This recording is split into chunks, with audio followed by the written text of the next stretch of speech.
Welcome to the Explainer. You know that feeling when you're putting in literally massive amounts of effort, but you're somehow getting absolutely nowhere? Yeah, if that sounds familiar, you are in the right place.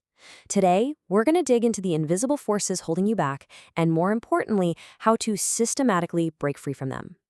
So, let me ask you, are you actually moving forward, or are you just sailing in circles? We all know that profound frustration, right? Working late, pushing hard, doing everything right, only to look up 6 months later and realize, wow, I have zero forward momentum. It's completely exhausting. But, it's also incredibly validating to acknowledge that sometimes your lack of movement has absolutely nothing to do with your work ethic. Okay, let's dive into this. The source material calls this the anchor problem.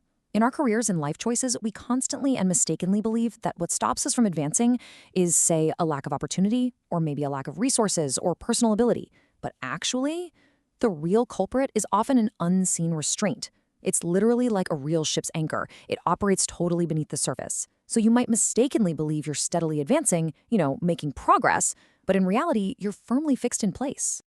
To get to the bottom of this, we'll look at what a real anchor actually is, examine institutional barriers for newcomers, uncover hidden emotional restraints, contrast active detachment with passive stagnation, and then wrap up with a practical breakthrough action guide.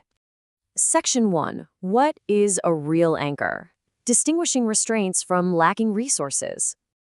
The source uses this absolutely powerful metaphor. You think it's the wind pushing against you, when actually it's an anchor. Think about it. When you don't realize an anchor is dropped, you naturally blame the headwind, right? You just try to row harder. But until that anchor is actually addressed, all those frantic attempts to move forward, they're really just exhausting detours. You're basically just pulling a heavy chain in circles. Section 2. Newcomers' institutional barriers, navigating the rigid paths of professional life. Now, what's really interesting here is looking at a specific case study of a systemic reality. Imagine someone who absolutely loves medicine. They constantly read medical literature. They dream of helping patients. But there's a huge institutional barrier. Without a medical license, you simply cannot practice. Now, this isn't a failure of passion or ability. It's a systemic anchor. But instead of just hitting that wall and giving up, they find a flexible bypass. They become a medical translator, or maybe a pharmacy consultant, or a clinical trial coordinator. This bypass completely flips the script. It turns the anchor into a springboard. It opens up a unique, way less congested career path where their deep knowledge suddenly becomes a massive advantage, rather than just a trapped dream. The text has this great quote: "The weight of the anchor lies not in not knowing the direction, but in knowing the direction yet being unable to set off." For newcomers who have all the passion and knowledge, but just lack those specific required credentials, man, that is a heavy, frustrating reality. Being sidelined when you know exactly where you want to go, it's tough, but acknowledging that weight is really the very first step to overcoming it. Section 3. Hidden material and emotional restraints. The heavy cost of rooting yourself. So, as we settle down, we naturally accumulate things that symbolize stability and achievement, right? But watch how they transform over time. A young family buys baby bottles and strollers, totally necessary items. But they quickly age out into basically useless memorials that you just can't bear to throw away. Or consider that massive bookshelf of professional texts you bought early in your career. They used to be markers of your growth, but now they make the thought of packing up for a new city utterly overwhelming. And then there's the biggest one of all, a house. It roots you to one very specific space, which can make you actively resist taking a much better job in a different location. It's crazy, but the things that once gave us stability become the exact reasons we fear moving.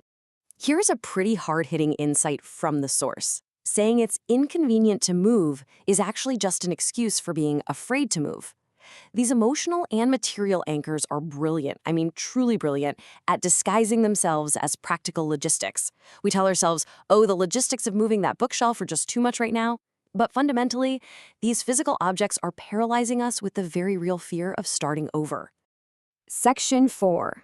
Active detachment versus passive stagnation. Choosing your long-term yield. And this brilliantly illustrates the crucial choice we all face. Literally almost everyone encounters these anchors. But how you react is what defines your trajectory. You can fall into passive stagnation, just accepting the anchor as an immovable reality and stopping completely.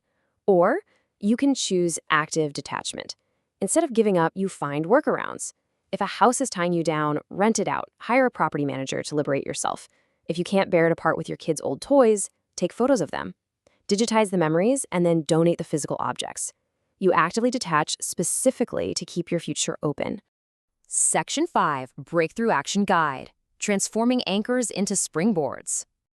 Let's move on and see how this builds into a step-by-step strategy. Step 1, identify the restraint. Stop relying on blind impulse. Just pause and actually look at the rope around your ankle. Acknowledge that it's an anchor, not a lack of wind.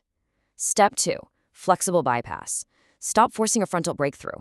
Like we talked about earlier, if you can't be a doctor, be a clinical coordinator. Find the detour. And finally, step 3, mindset adjustment.